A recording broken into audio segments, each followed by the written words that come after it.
Bom, pessoal, hoje nós iremos falar sobre as leis de Ohm. Bom, para iniciar falando sobre as leis de Ohm, nós temos que iniciar falando sobre os resistores e sobre a resistência. Bom, o resistor ele é um componente que a sua principal função é controlar a passagem da corrente elétrica. Então, imagine o ventilador da sua casa, que quando você gira o botão, a velocidade aumenta. Quando você gira de novo, a velocidade diminui. Então, isso que você está fazendo é um controle da corrente elétrica. Então, quando você está controlando a corrente elétrica, você está usando um dispositivo que se chama resistor. Então, o ferro de passar, que tem esse botão no centro, então quando você gira esse botão central, o que você está fazendo é controlando a corrente elétrica. Então, a corrente elétrica que faz o aquecimento.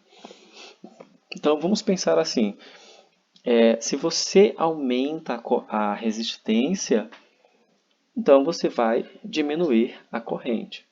E se você diminui a resistência, você vai aumentar a corrente.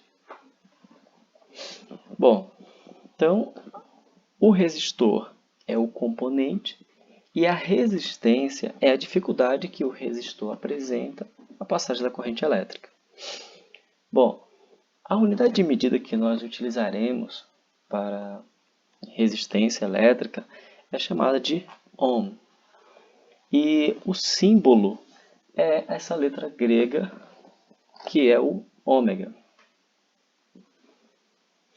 Bom, a título de curiosidade, o componente resistor é essa pecinha que vocês estão vendo aí nessa tela, que possui umas faixas de cores.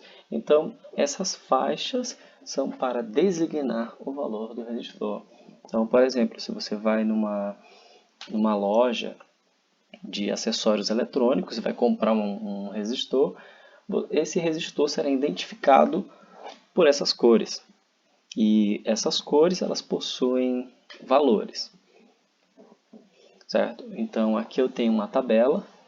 Essa tabela ela me dá as cores e quanto vale cada cor. Não se preocupem que no vestibular, no Enem e nas provas, essa tabela não cai.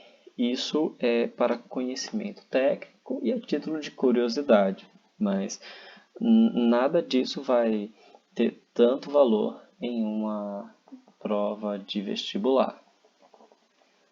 Bom, aí está a explicação de como é identificado as cores dos resistores e como é atribuído o seu valor. Mais uma vez, não precisa se preocupar com isso. Isso é mais a título de curiosidade. Bom, então, as leis de Ohm. O físico-matemático alemão, que viveu entre os anos de 1789 e 1854, ele realizou vários experimentos com fios condutores. E esses fios eles possuem diferentes espessuras e comprimentos. Então ele pegava vários fios de vários tamanhos e de vários comprimentos, várias espessuras, e começou a fazer experimentos. Ele fazia com que uma corrente passasse por esses fios para saber o que acontecia. Então, imagine você pega um fio com uma espessura muito grossa e você injeta uma corrente nele. Então, se o fio é muito grosso, a corrente vai ter uma facilidade maior de passar por esse fio. Se você pega um fio muito fininho, muito pequeno, a corrente vai ter uma dificuldade de passar por ali. Então, às vezes quando acontece de nós encontrarmos fios queimados, muitas das vezes uma corrente muito alta passou por ali e aqueceu o fio e derreteu ele. Bom, então, a partir dessas observações, ele chegou a um conceito de resistência elétrica.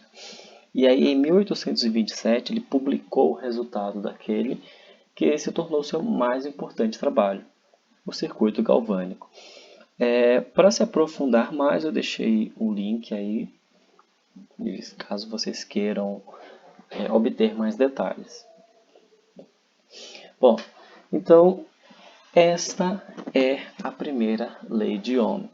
Devido a todos os seus experimentos e suas observações, ele chegou à seguinte conclusão, que a intensidade da corrente elétrica que percorre um condutor é diretamente proporcional à diferença de potência e inversamente proporcional à resistência elétrica do circuito.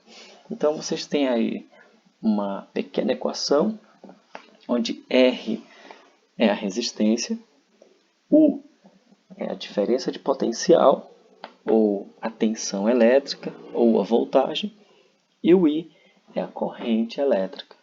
Então essa fórmula você pode escrever ela dessa primeira maneira, ou na segunda maneira, como muitas pessoas costumam chamar de URI. Mais uma vez, o U designa a tensão, voltagem ou diferença de potencial. O R designa resistência elétrica e o I designa corrente elétrica. Aí nós temos dois gráficos, certo? Então, o primeiro gráfico, que é um resistor ôhmico, observe que quanto maior a corrente, maior vai ser a diferença de potencial. E o segundo gráfico mostra um resistor não ôhmico. Bom, esse exemplo 1, eu vou deixar ele como atividade para que vocês tentem realizar ela. E o nosso próximo vídeo será a resolução dessa atividade. Tente fazer essa atividade no seu caderno. A única coisa que vocês irão utilizar para resolver é a equaçãozinha da primeira lei de Ohm. E tente resolvê-la para poder obter maior conhecimento sobre o conteúdo.